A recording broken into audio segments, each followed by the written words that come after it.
اعوذ باللہ من الشیطان الرجیم بسم اللہ الرحمن الرحیم۔ قرآن مجید کے ذریعے استخارہ کرنے کا آسان اور پریکٹیکل طریقہ۔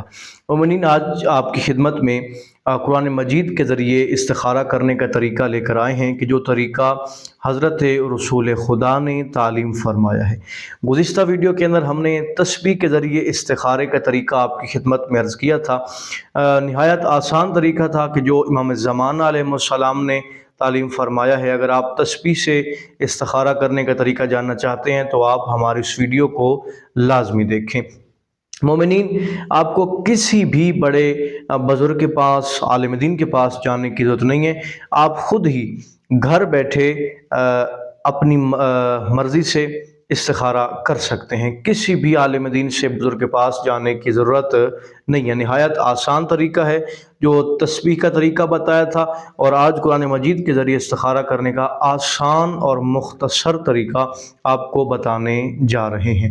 مومنین، استخارے کا طریقہ بتانے سے پہلے اس استخارے کے کچھ آداب، کچھ ضروری ہدایات بھی آپ کے لیے جاننا ضروری ہیں اور ان پر عمل کرنا بھی ضروری ہے۔ استخارے کے کچھ آداب ہیں جن میں سے پہلا یہ ہے کہ آپ باوضو ہو کر، چاہے تسبیح کے ذریعے استخارہ ہو یا قرآن مجید کے ذریعے ہو، باوضو ہو کر استخارہ کریں۔ دوسرا یہ قبلہ رخ ہو کر استخارہ کریں۔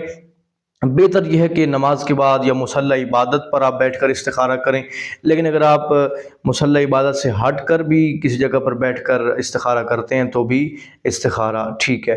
اب یہاں پہ ایک باریک اور اہم چیز یاد رکھیں، مومنین بار بار استخارہ کرتے ہیں، ٹھیک ہے، تو وہ چیز جائز نہیں ہے۔ استخارے کا یہ مذاق شمار ہوتا ہے۔ استخارہ یہ طریقہ درست نہیں ہے کہ آپ ایک دفعہ کر کے پھر 4-5 مرتبہ استخارہ کرنے لگ جائیں، تو وہ استخارے کے آداب میں سے نہیں ہے اور وہ چیز قطعاً درست نہیں ہے۔ ایک ہی دفعہ جو استخارہ آ جائے خدا کی طرف سے، اسی کو اپنے لیے خیر سمجھیں اور اسی پر ہی عمل کریں، وہی آپ کے لیے بہتر ہوگا۔ آخری بات، اور پھر اس کے بعد استخارے کا طریقہ آپ کو بتاتے ہیں۔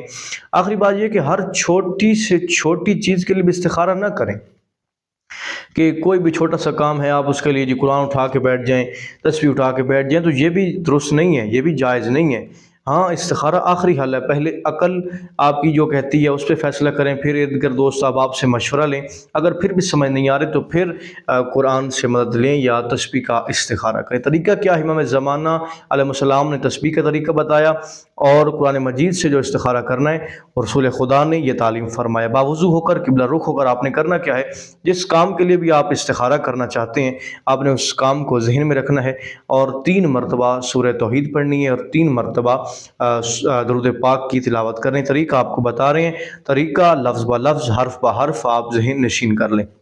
مثال کے طور پر آپ شادی کے لیے استخارہ کرنا چاہتے ہیں کہ فلاں گھر میں شادی کرنا درست ہوگا یا نہیں، تو آپ ذہن میں اس چیز کو رکھیں گے اور پھر بسم اللہ الرحمن الرحیم، قل هو اللہ احد اللہ الصمد لم یلد ولم یولد ولم یکن له کفوا احد۔ بسم اللہ الرحمن الرحیم، قل هو اللہ احد اللہ الصمد لم یلد ولم یولد ولم یکن له کفوا احد۔ بسم اللہ الرحمن الرحیم، قل هو اللہ احد اللہ الصمد لم یلد ولم یولد ولم یکن له کفوا احد۔ اللہم صل علی محمد وآل محمد، اللہم صل علی محمد وآل محمد، اللہم صل علی محمد وآل محمد۔ درود پاک پڑھ کر، سورہ توحید پڑھ کر 3 دفعہ درود پاک پڑھ کر آپ کہیں سے بھی قرآن مجید کو کھول سکتے ہیں۔ مثال کے طور پہ میں نے اب یہ قرآن مجید کھول لیا، اب آپ نے کرنا کیا ہے، دیکھنا کیا ہے۔ آپ جو آپ کی دائیں سائیڈ ہوگی، یعنی جس طرح میری یہ دائیں سائیڈ ہے، آپ نے دائیں طرف والی جو پیج آئے گا اس پر جو پہلی آیت ہوگی اس پر آپ نے غور کرنا ہے، اس میں دیکھنا ہے، اس کا ترجمہ دیکھنا ہے۔ اگر تو وہ آیت پیج کے جب پیج شروع ہو رہا ہے، نیا پیج، اور وہاں سے شروع ہو رہی ہے تو ٹھیک ہے، لیکن اگر اس آیت کا کچھ حصہ پیچھے موجود ہے تو آپ پیچھے والے حصے کو ملا کر استخارے کا مطلب لیں گے۔ اب یہ پہلی آیت آ گئی ہے، اس کا آپ ترجمہ دیکھیں گے، چونکہ میرے پاس ترجمے والا قرآن نہیں ہے۔ اگر وہ آیت رحمت ہو، آیت شفقت ہو، رحمت کی آیت ہو، تو اپنے لیے اس کام کو بہتر سمجھیں۔ اگر اس آیت میں کوئی خدا کی نافرمانی ہے یا غیظ و غضب والی کوئی آیت ہے تو اس کام سے بچنا آپ کے لیے بہتر ہوگا۔ آخر پہ ایک اہم بات یاد رکھیں کہ قرآن کے ذریعے جو استخارہ کرنا ہے یہ ہر انسان نہیں کر سکتا، یہ ہر انسان کو قرآن کا ترجمہ سمجھ نہیں آتا۔